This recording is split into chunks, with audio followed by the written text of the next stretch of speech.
Hi, and welcome to Tech Leader TV. I'm your host, John Thomas Flynn. And with this program today, we begin a new year of Tech Leader TV, our 11th. And we continue with a stellar lineup of topics and guests, a live streaming video webcast and cable television program, focusing on public sector information technology and the political landscape. We come to you today courtesy of our sponsors, Veeam, Tanium, Gigaman, Advanced Onion, IP Solutions, LexisNexis, and our newest sponsor, Carahsoft, the trusted government IT solutions provider. And finally, Flynn Associates, a California certified small business enterprise and trusted advisor for strategic IT business development, marketing, and solution services. And thanks for watching. The TLTV website continues to set new audience records. We're reaching thousands of state IT decision makers and vendor partners who recorded 250,000, a quarter of a million page views last month alone. We recorded over 2.5 million views in 2017, and it's a new record, and we expect new traffic records in 2018 as well. And we have a very special program today with our guest, Carla Simmons, Chief Information Officer for one of the most high-profile and frankly highly regarded agencies in the state of California, the California Governor's Office of Emergency Services, CalOES. And as a longtime viewers of Tech Leader TV know, before I introduce my guest and we begin our conversation, I request your indulgence to allow me to pontificate on pressing issues of the day. Just a few weeks ago, the Brown administration released its budget for the next fiscal year, beginning this July of 2018. It's almost $300 billion if you count all the budget categories, general fund, special fund, bond, and federal money. And each year I look forward to going through the budget, as I did this year, in search of new IT and related categorical budget spending. However, as usual, the pickings were slim. In the detailed budget, with well over 1,000 pages of the Department of Finance's website, I found less than a dozen new IT budget items highlighted, and those totaled just several million dollars. Also, my Control-F keyboard search returned no hits for cybersecurity, none. Now remember, this is a state that claims to spend between $3 and $5 billion per year on information technology. A state that now claims some 10,000 state IT employees. In contrast, as I have pointed out in the past, the federal IT budget is broken down by each department and specifies over 4,000 individual projects, totaling $95 billion by department, by project. With regard to cybersecurity, the feds have it broken down as well, by project, by department, $18 billion in total.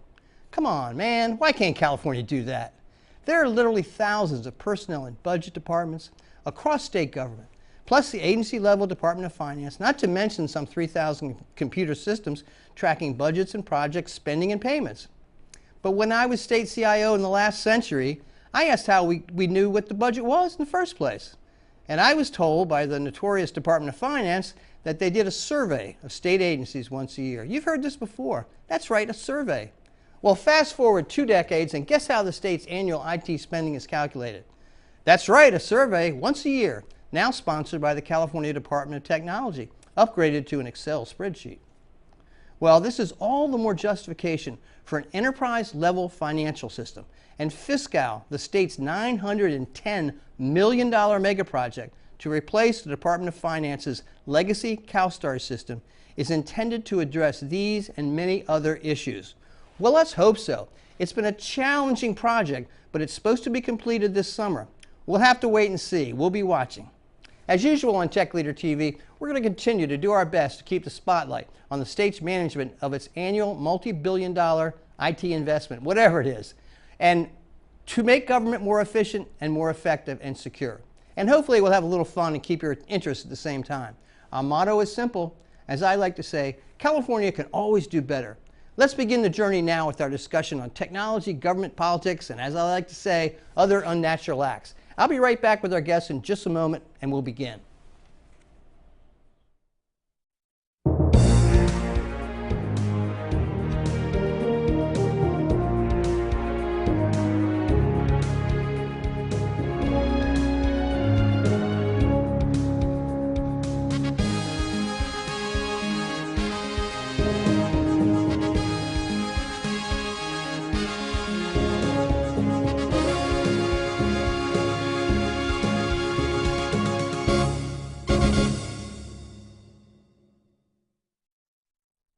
Hi, and welcome back to Tech Leader TV. As I mentioned before, our guest today is Carla Simmons, the Chief Information Officer for the California Governor's Office of Emergency Services. It's funny, it's an acronym that really doesn't apply, does it? I just realized that. Governors, the G isn't in there. Well, we'll just remember CalOES, for those of us in the peanut gallery here. Prior to OES, she served at the California Highway Patrol and also the Fish and Wildlife Department.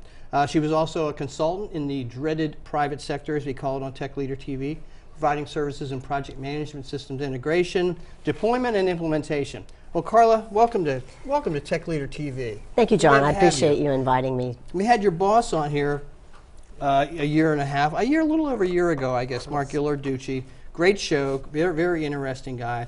And it always, we deal with a lot of the mundane issues in government, but when it comes to an organization like OES, where in California, where you have threats to property, to people, to the environment, earthquakes, floods, then droughts, so on. It really is there's so many disasters and so many things that go on in California that require the deployment of emergency services.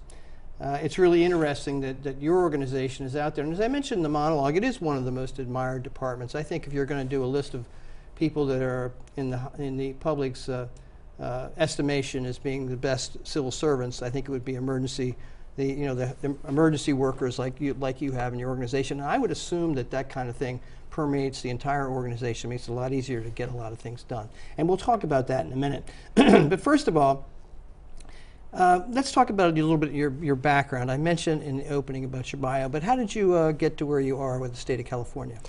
So really my IT career was mostly in consulting, and part of that consulting was done with the state, and I liked working with the state, and I liked the opportunities that I have to work really on some large projects that bring benefit to citizens of the state. So I think like a lot of us, you like the mission of the organizations that you work for, and that brings meaning into the work that maybe you don't have in some of the other types of work you might be doing. So that probably really was my main reason for coming into state service. And you were started at CHP? I started at Fish and Wildlife for a little small group called the Office of Spill Prevention and Response. Then I moved to CHP, and then I came to CalOES. Okay. And altogether, how much time do you have in state service? So I have about 12 years in state service. Were you the CIO? How long have you been CIO at OES? 5 years come March. Okay. All right. So it's been a while. Yeah, You're one of the deans of the IT community here in California. 5 years, I would think. Well, I certainly have enjoyed my time at CalOES, and I've learned a lot and hopefully moved the bar a little bit while I've been there. Well, let's talk about that. Well, first of all, let's talk about CalOES in general. Just describe a little bit about the organization. So it's a relatively small organization, 1,000 to 1,200 employees. Really what CalOES revolves around is emergencies and disasters, and a portion of what we do has to do with planning and mitigation efforts. And really, most of us, regardless of what your position is within CalOES, you do participate in any response and recovery effort, and certainly that's the main mission of CalOES. You explained to me earlier when we were discussing the program about the deployment when there is some kind of an incident, I guess you would call it. Walk us a little bit through that. You said you have a 24-hour duty station in your organization. So what happens when that call comes in? So when is it usually a call? Well, it depends. It comes in various methods depending. I can speak from the IT perspective. So we have an IT duty officer that rotates every week that is on call 24/7. When these disasters happen, they would be notified through the State Warning Center, which is part of CalOES, and I would be notified as well. And the system notifies you by your cell phone. It notifies you by email. It also notifies you by your home phone.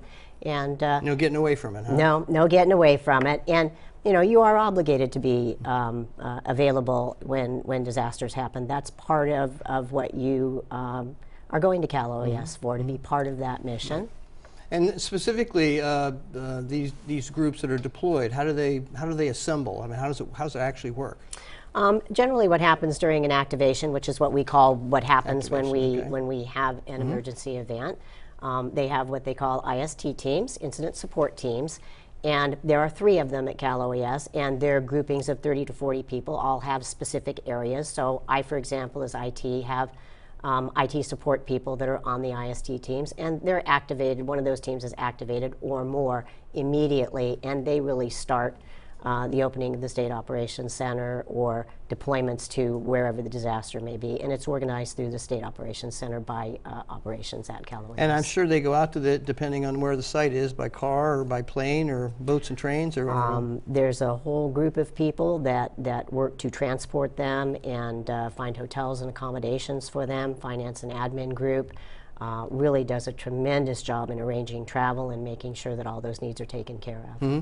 And I think you also mentioned that you, I believe you have a pilot with a FEMA grant, perhaps it is, on an incident reporting system, the web EOS, I believe it is, the software. So actually what is used at CalOES is we have a product that we call CalEOC, but it's based on the web EOC product that is an Intermedics product. And it's basically a single access point, and it's a software product that we use for managing tasks and resources, and ultimately it produces reports such as situation reports, and really that's the software that we use for any kind of activation. And it's I imagine there's a lot of people that are able to update it and get information from it at the same time throughout your organization. There are hundreds of roles that are within that system, and each group has its own role and its own screens and boards and pieces of information that they enter into it, and then it's consolidated into reports for management. Several months ago, we actually did a show and did a tour with Keith Tresh. Yes. Over at the, I always get them wrong, is it CalSeek? CalSeek, close enough. Yes. And that's CalS? CISC, which stands for? Cyber Integration Center. Okay, and that's under CalOES. Yes, it is. Correct, okay.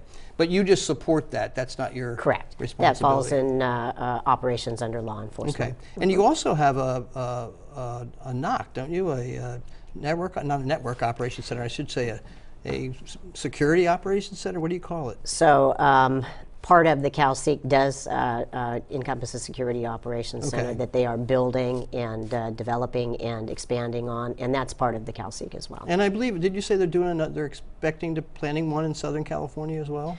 So I'm mixing up my Seeks and Sets. I think I'm going to take you a little different direction. What we're doing is we're looking at building a regional operations center in Southern California, and that really has more to do with being a counterpart to the State Operations Center within headquarters at Sacramento. Okay, all right. So that's a good segue into some other the priority projects. When Mark was on the show, we talked about the new earthquake surveillance project, and I actually think that's one of the few projects I actually identified in the state's budget. Tell us a little bit about that. It's got big news because obviously we're a state that needs something like that, right? So every second counts. The earthquake early warning system really falls primarily under planning, and there's quite a large group of people at CalOES that are supporting that program. Okay. The other division, major, in fact, I think it's the largest one, is the Public Safety Communications Group, right? It absolutely Tell a little bit is. about them. So Public Safety Communications, they really support the state's microwave network.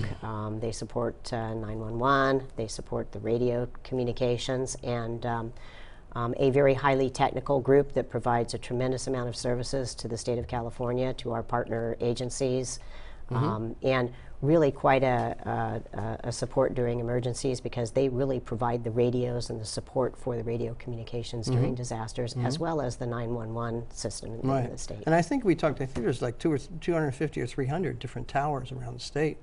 I would have to defer to Public Safety Communications for a tower count, but it is an extraordinary operation, and some very highly skilled and technical people that really keep that system. The ability of your organization, as I said before, you basically support all these different operations. Do you have any direct projects that you're involved in now, IT-wise, IT projects? So I think probably the thing that within the IT group that we're really concentrating on is, because there have been so many disasters in the last year plus, it's become really important that we learn how to set up locations very quickly.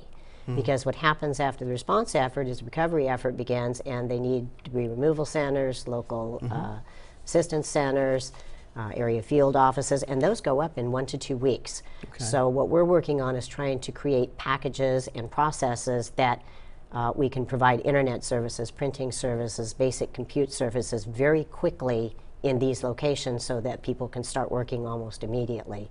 So I would say that's one of our major efforts to try and support what we do as a business at CalOES for us. Yeah, I would think you'd want to have field deployments there just to speed things up, if nothing else, logistically, right? Absolutely. Yeah. Let's talk security for a minute. I know you are accompanied today by your CISO, Michael Cruz, as a matter of fact. Yes. We've known Michael over the years, and of course, the issue of security, I like to say, I didn't even have a CISO when I was state CIO. That's how things have changed, and now it's become a very, very critical, where every department has one, including of course, the Department of Technology, which has is basically oversees the different agencies.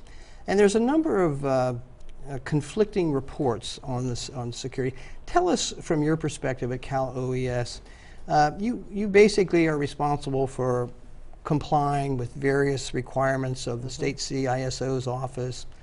Tell us a little bit about that. How does it work? Do you just have to do it every year, or how do you? So we're required to have regular assessments that are typically done with our partners, the California National Guard. They have a group of people that come out and actually do the security assessments, and they do pen testing. They scan all of your systems. They spend about, for an organization our size, they spend about a week to 2 weeks. And then they actually create an assessment that talks about what your critical vulnerabilities are, what they discovered through that process. They make a list of things that you should really be looking into and taking care of in terms of security. Very professionally done. It was a very good experience for us. I commend the National Guard for their professionalism through the process.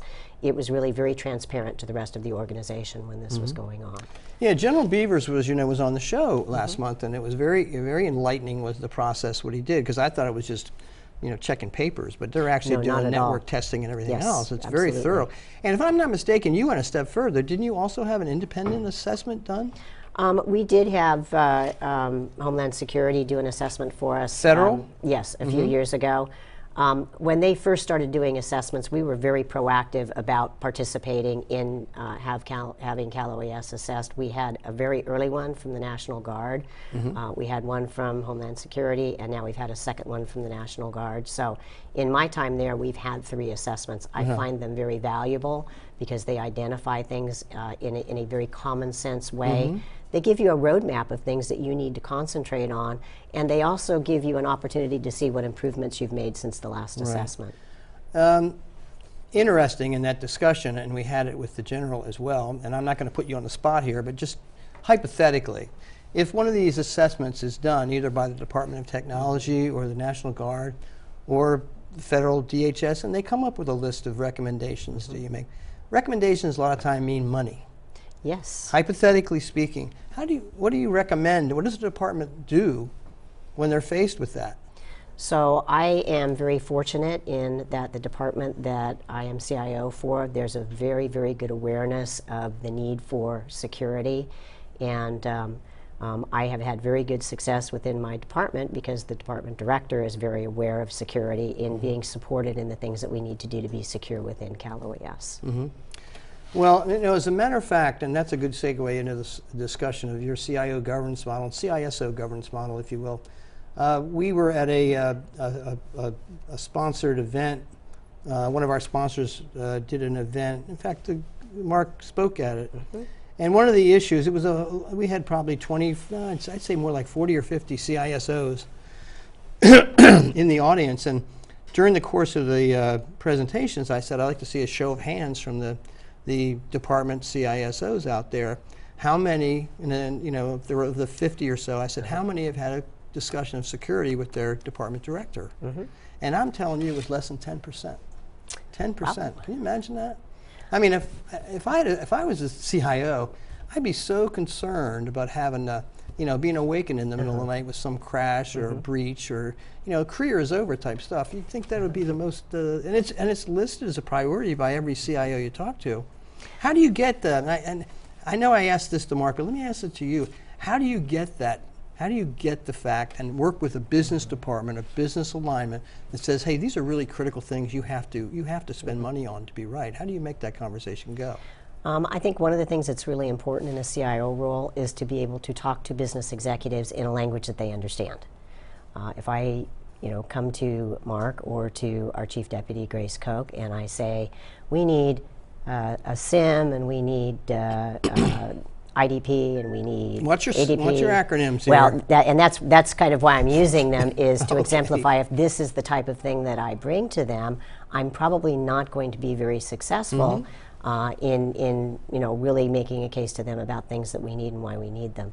I think the best way to really pursue that with your executive staff is first to have a very good rapport with them that you build over a little bit of time, but to speak to them in a language that they understand. Don't be too technical. And you need to be prepared to talk about what are the benefits, why is it important, and you need to come with a plan. And you need to come with how much is it going to cost. If you don't come to an executive with those things in hand, I don't think you're going to be very successful, because it's really not their role to figure that out. It's their role to have confidence that what you're bringing them makes sense, is good and beneficial for the department, and have the confidence that you're going to be able to implement those things that you're asking for. And that's interesting. We as I said, we discussed a little bit about that CIO governance model, and you had some thoughts about what the role is of a CIO. Why don't you share that with the audience?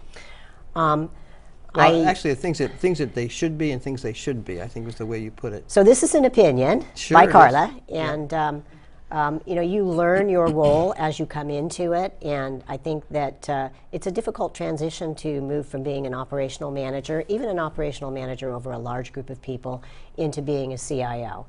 In your CIO role, you really have to be able to envision what is the future of where you want your organization to go in the realm of information technology, and not for the next 6 months or 1 year, for really the next 5 to 10 years. And you have to be able to create a roadmap of how you're going to get there. I think that it's very short-sighted when you only have that 1 to 2 year vision of things, because many things in information technology, not only are they constantly changing, but they take a number of years to actually accomplish.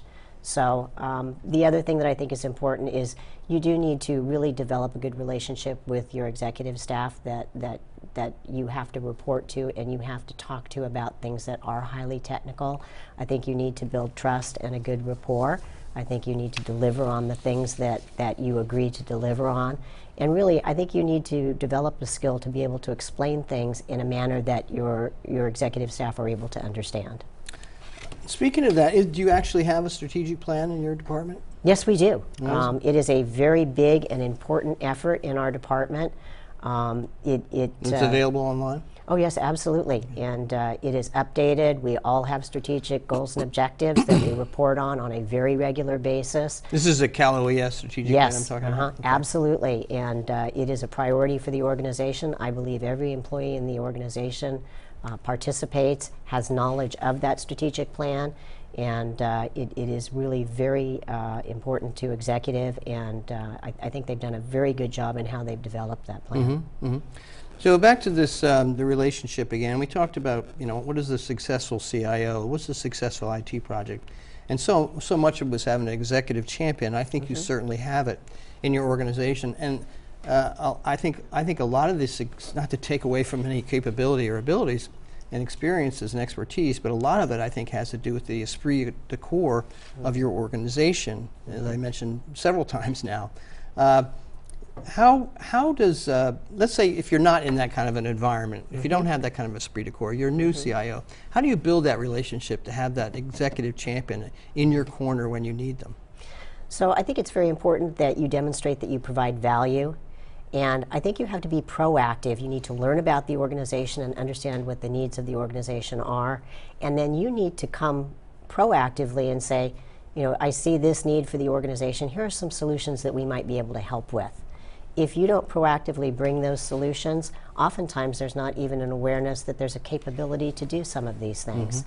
I think people are very receptive if you have ideas that really bring efficiencies, cost savings.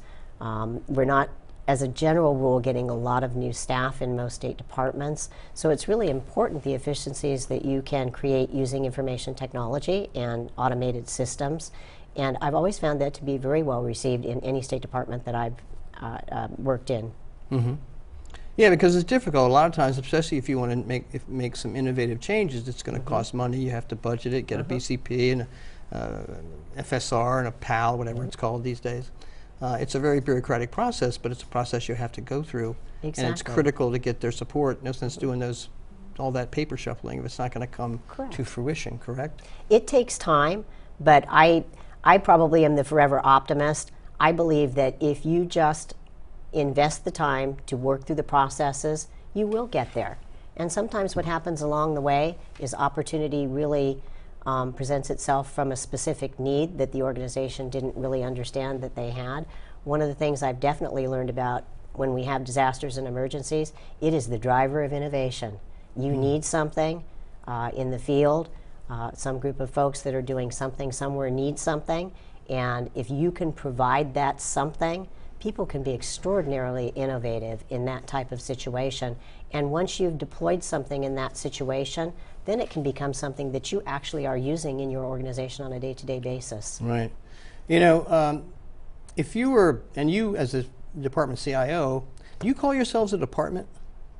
We're part of the governor's office. Yeah, you're part of the governor's office. You're a direct report to the governor.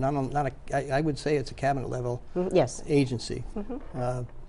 Would you, when you have to get the whole question of aligning the business with the IT, and in some respects, a lot of the work you do, it's not unlike the Department of Defense or others that have, you have to keep the trains running. You have all the administrative business applications that you have to operate.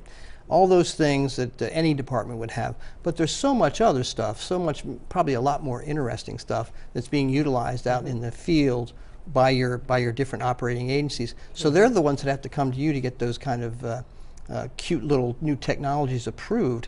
And it must be challenging for you to get to understand sometimes some of these technologies that are very esoteric, if you will.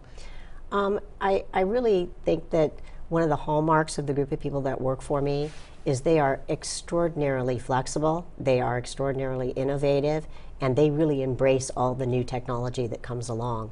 I can tell you that about 4 years ago, a couple of my client support associates came to me with a little box that was basically similar to a cradle point device, and they said, we could probably use this when we have people out in the field that can't get internet connectivity from circuit connectivity.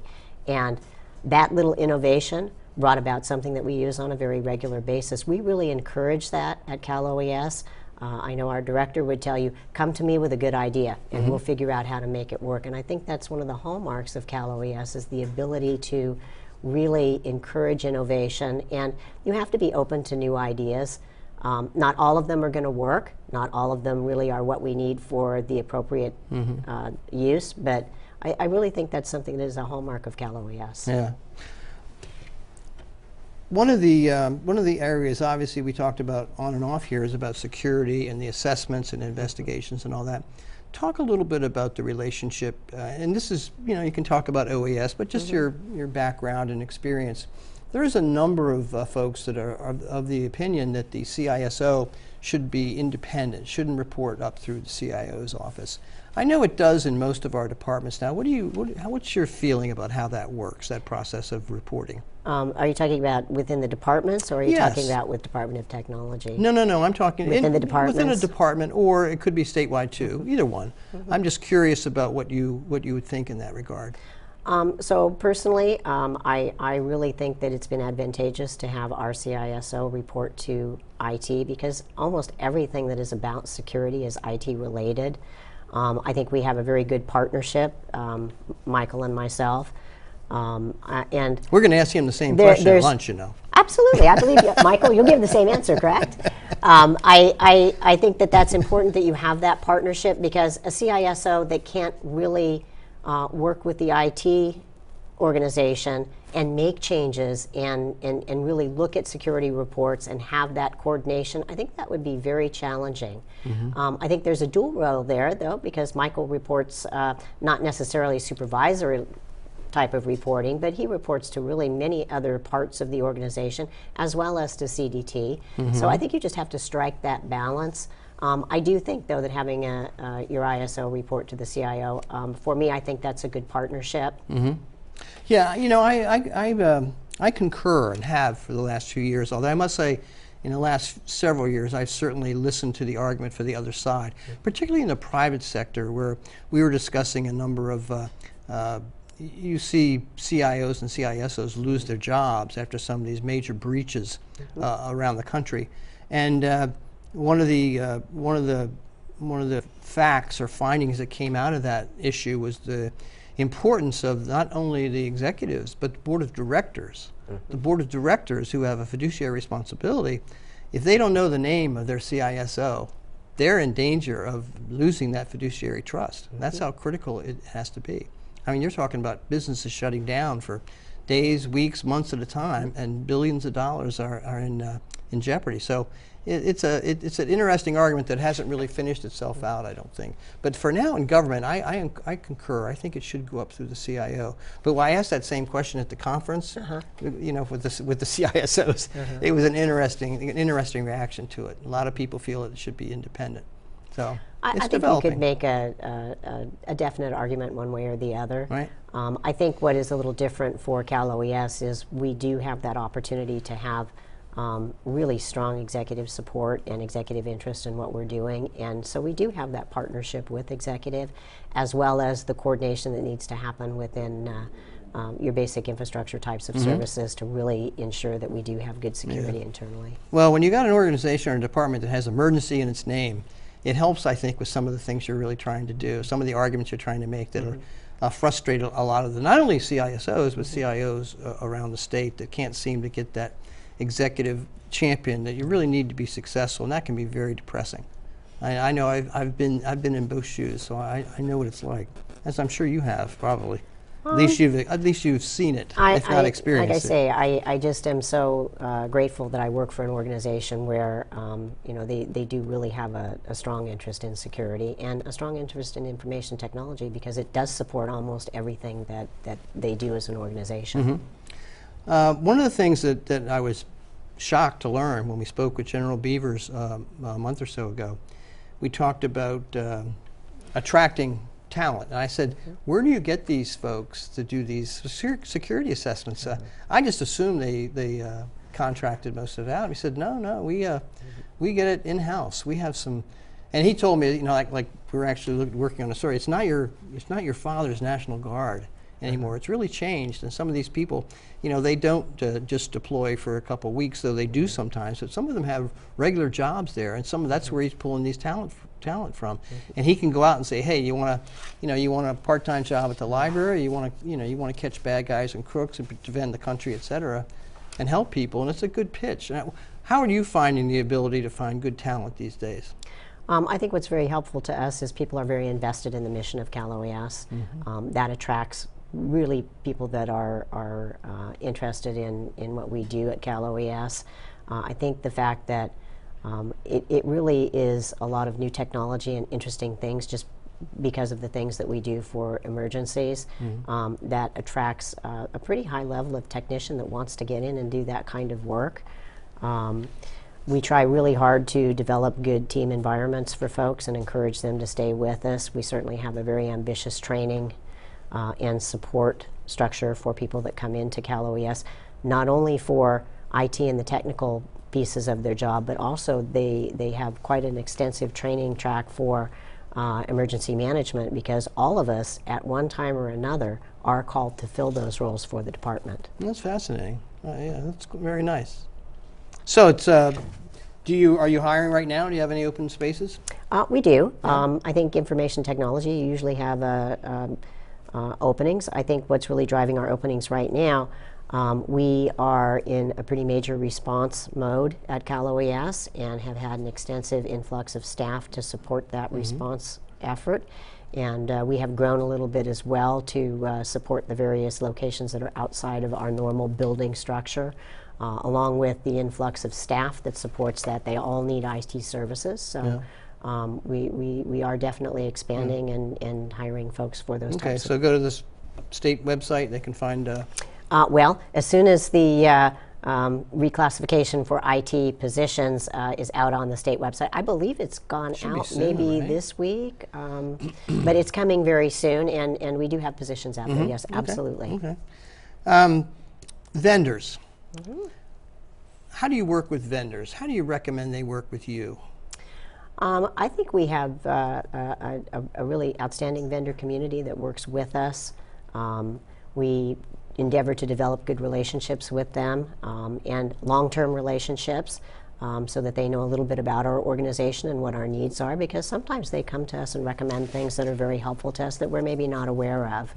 I think that they're partners with us in being successful, and when we bring vendors into our organization to work with us, we hope that we make them feel like they're just part of the organization like we are, and it's a good experience for them, so that we're able to maintain them and retain them and have them continue to work with us. I know some departments actually have a vendor day once a month or every couple months. Do you do anything like that, or how do you encourage the vendors to get in touch with you? How do they find out? Besides coming on shows like Tech Leader TV, well, of course. there you go. I think we attend most of the events that they have throughout the year. We do not have a vendor forum at CalOES. We are a relatively small organization, and we don't support the broad range of technology that you might see in something like Caltrans or some of the bigger organizations. It's kind of, in some ways, there's niche things that we use that are just real specific to emergency management. But if there are things that are relevant to what we do, both Michael, myself, and the infrastructure managers, we do have vendors that come out and talk to us about products that do you actually have, you don't have a data center, do you, or do you? We have some compute at CalOES. We have, just the standard storage, and we do have some compute there for as people come in. We certainly have internet connectivity and that type of thing. But do you use the Office of Technology Services for any applications?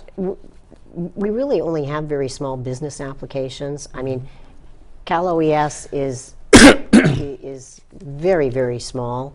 So our business applications are things that a lot of them are actually going to roll into Fiscal, to be honest with you.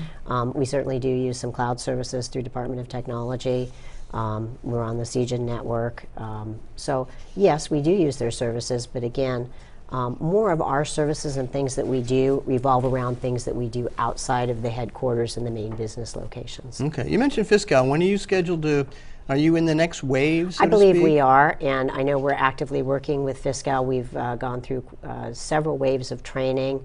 I know that we're actively working on the interfaces, and I know there are a lot of different groups within the finance and admin part of CalOES that, they're meeting with the Fiscal people very regularly. So we are scheduled to come on board and are actively working with them. Well, good luck to you. We're watching, as I mentioned in the opening remarks, there's I think 65 departments are using it now, but there's about another 80 to go, and some of the biggest ones. I'm surprised you hadn't get over there sooner.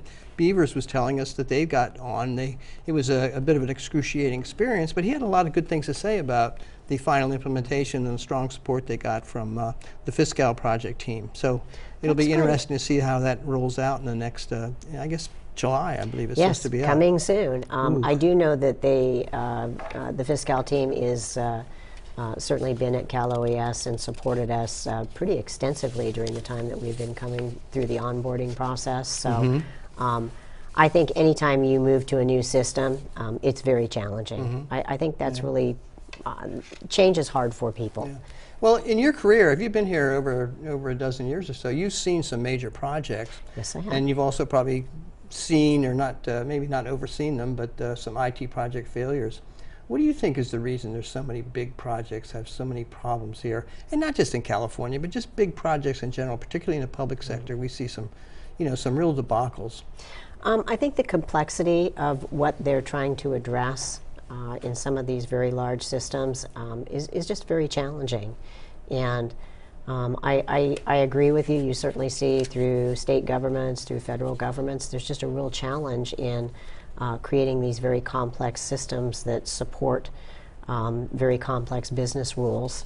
So from a CIO perspective, which is certainly not at the state level or at the federal level, I would think there might be a lot of value in something that we're really investing in strongly at CalOES, is really taking a look at your business processes. I know the state is starting to support the Lean Six Sigma look at business processes. I think there would be a lot of value in really understanding your business processes, going through and simplifying them to the extent possible before you really start to develop those large systems.